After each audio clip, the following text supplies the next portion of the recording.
What counts? Last week, I had a conversation about whether listening to an audiobook counts as reading a book. I said yes, unless you're a kid learning how to decode words on a page, you read the book. Through listening to an audiobook, you engage with the ideas and experience the book.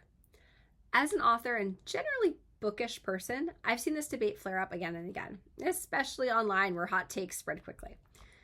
Someone announces they read 50 books this year, someone else asks how many were audiobooks, and then the debate begins. It's bigger than books, though.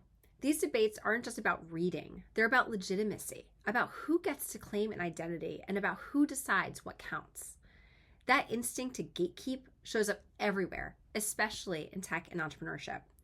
A few months ago, someone commented on a video of me delivering a keynote at Fordham University. The clip was about gender norms. I was wearing a dress. The commenter said she didn't know any men in tech who would present in a suit. They wear jeans and cool t-shirts. She presents in a hoodie. Why was I not rejecting norms? Why was I dressed professionally?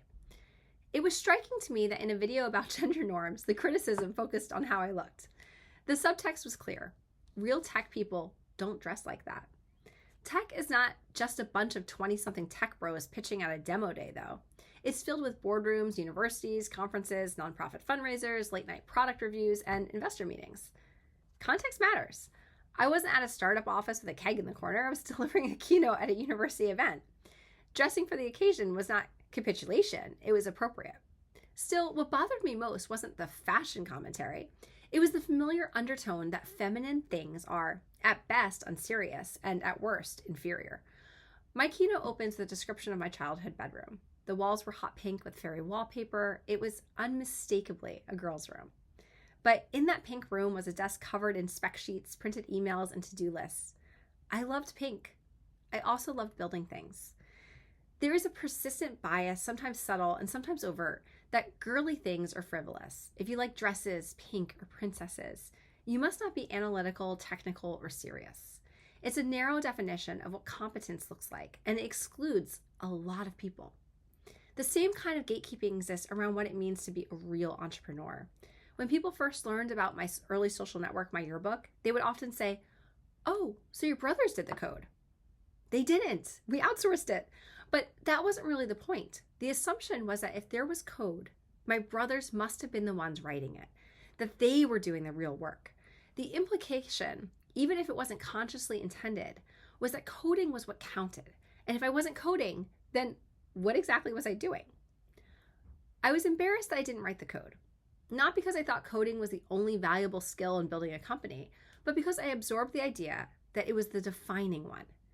I wasn't the CTO. I didn't fit the hoodie-wearing, whiteboard-scribbling archetype that culture had labeled the founder. If I couldn't answer every technical question in the room, did it count? Was I even a tech founder? Imposter syndrome runs rampant in those narrow definitions. When there is one accepted way to look like a founder, one accepted skill set that signals legitimacy, it's easy to disqualify yourself. A friend of mine started her company in college. More than a decade later, she reflected that in the early years, she never saw herself as a real entrepreneur. She focused on operations, systems, and execution. She wasn't the public-facing visionary. She quietly told herself she didn't count. It took years for her to recognize that she had been an entrepreneur all along. Operations count, vision counts, fundraising counts, delegation counts. In fact, delegation is essential. A founder cannot wear every hat forever. If you try, the company won't scale. Letting go of the code does not make you less legitimate. It makes you realistic about what growth requires. The audiobook debate may seem trivial in comparison, but it's the same instinct. Listening doesn't count. Wearing a dress doesn't count. Running operations doesn't count. Not coding doesn't count. We create arbitrary lines around identity, then measure ourselves against them. But who decides what counts? If someone listened to a book and can thoughtfully discuss its themes, they read it. If someone built and scaled a company, hired a team, and navigated industry shifts, they are an entrepreneur.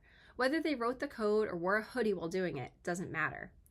Gatekeeping is dangerous not just because it hurts feelings. When we define entrepreneurship too narrowly, fewer people can see themselves in it.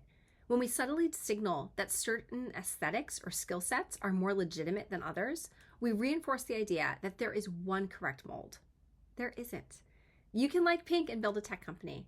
You can wear a dress and command a room. You can focus on operations and still be the founder. You can listen to the audiobook and still be a reader. The more examples we offer of what counts, the more people will believe they belong. That matters far more than how the story was delivered.